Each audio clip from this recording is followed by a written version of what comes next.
his interview. He didn't anticipate a problem, he assured me more than once. He was calling only out of an abundance of caution.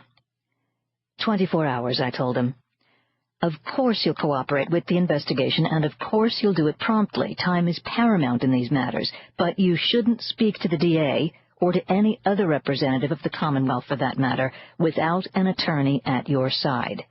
He was quick to inform me that he is an attorney, Harvard-trained, he added, whereupon I recited my personal version of the old adage, "Never mind the fool, the lawyer who represents himself has a certifiable moron for a client."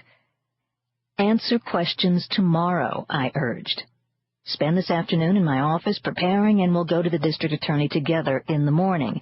That way, if her questioning takes a direction it shouldn't, I'll be the one to hit the brakes. You'll remain the willing witness, reluctantly accepting advice from your overly protective attorney."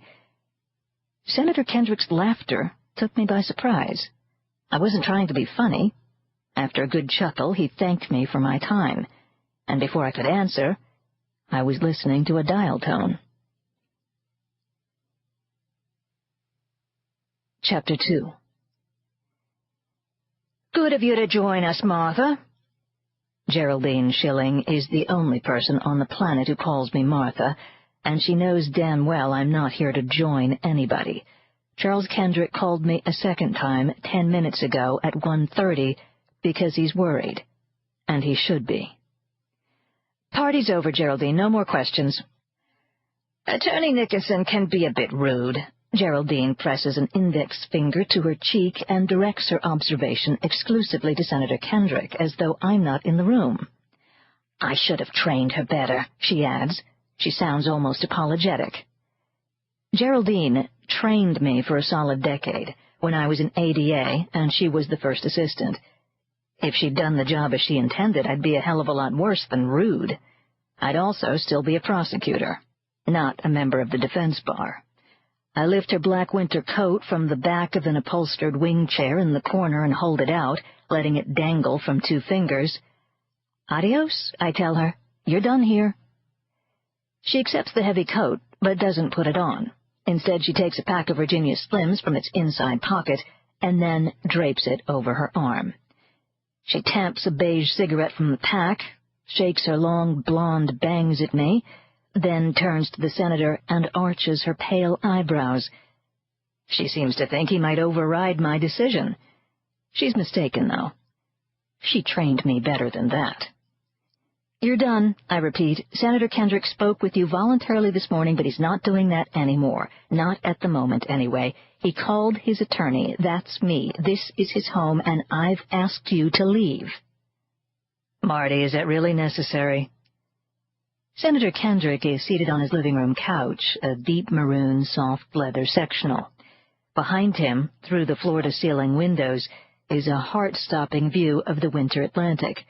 His long legs are crossed in perfectly creased blue jeans, and his starched white dress shirt is open at the collar, sleeves rolled up to the middle of his forearms. His gray-blue eyes mirror the choppy surf, yet he seems far more relaxed than he should be under the circumstances. "Take a look outside," I tell him, pointing to a pair of mullioned windows that face the driveway. "And then you tell me if it's necessary." He stands, sighing and looking taxed by the effort, and crosses the antique oriental carpet to the dark, polished hardwood at the perimeter of the vast room. I follow and stop just a few steps behind him, eyeing his chiseled profile as he parts the curtains and leans on the sill. He's silent for a moment as he gets a gander of the scene that greeted me when I arrived. "Standard procedure?" he asks at last. "Not even close," I tell him. 4 vehicles occupy the crushed shell driveway, all facing the closed doors of the dormered 3-car garage.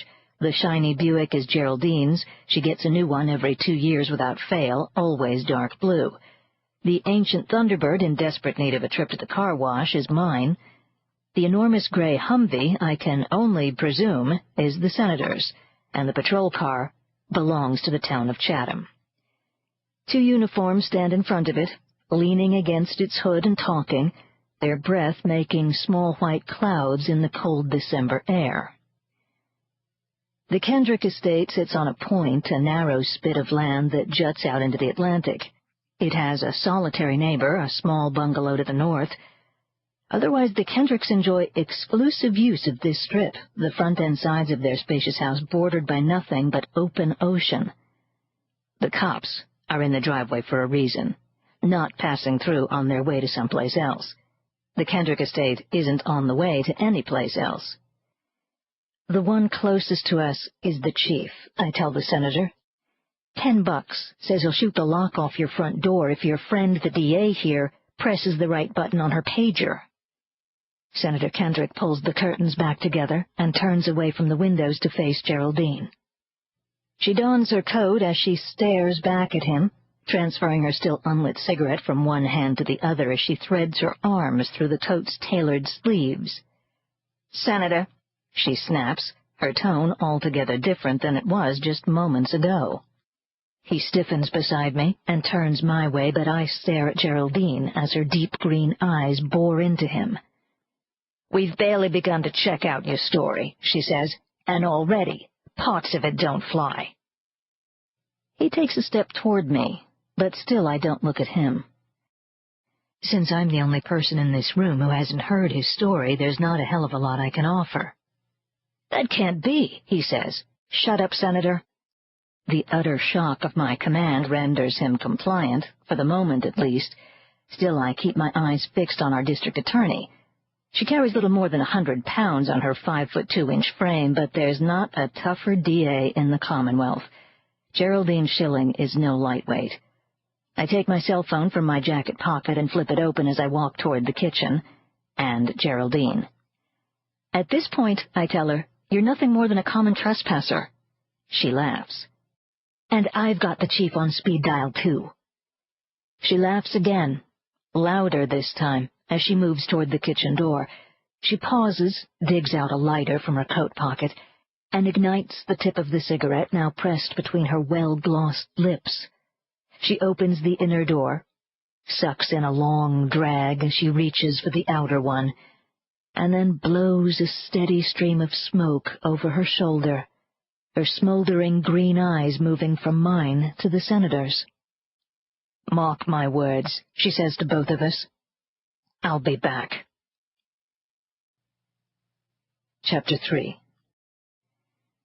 "How's Chuck?" Harry stares at the snowy road ahead as he asks, a small smile tugging at the corners of his lips. He apparently finds it amusing that the Commonwealth senior senator is proving to be a less-than-model client. "Chuck is the same as he was this morning," I tell him. "Difficult." I flip the heater in Harry's old Jeep up another couple of notches and shift in the passenger seat to face him. He's driving with one gloved hand, clutching a cardboard cup of steaming coffee with the other. "Makes sense," he says. "The guy's usually the one calling the shots. He isn't used to taking orders." "I'm not issuing orders, Harry. I'm offering advice." He smiles at me and then swallows a mouthful of coffee. "And you're just the drill sergeant for the job." He laughs. Now there's a sentiment every 40-something woman hopes to hear from the man in her life. It's 3 o'clock, and we're pulling into the Barnstable County complex, headed up the hill to the House of Correction. We'll spend the next couple of hours with Derrick Holliston, a 22-year-old creep who's accused of murdering a popular parish priest last Christmas Eve. Harry is Holliston's court-appointed defender, and, according to Harry, neither of them is happy about it. Holliston apparently thinks Harry's efforts are less than zealous, and Harry calls Holliston a lowlife, a bottom feeder. Like it or not, Harry and I will spend the rest of the afternoon walking Holliston through his direct testimony. Tomorrow, to the extent possible, we'll prepare him for cross. His first-degree murder trial starts Wednesday morning, and unless Harry can convince him otherwise in the next 48 hours, Holliston intends to take the stand. He plans to tell the judge and jury that he acted in self-defense, that 57-year-old Father Frank McMahon made aggressive sexual advances toward him on the evening in question, that when Holliston resisted, the older man became violent. If Harry's instincts are on target, and I've never known them to be otherwise, Holliston's story is just that, fiction. Harry pulls into a snow-clogged spot and parks near the steps leading up to the foreboding House of Correction.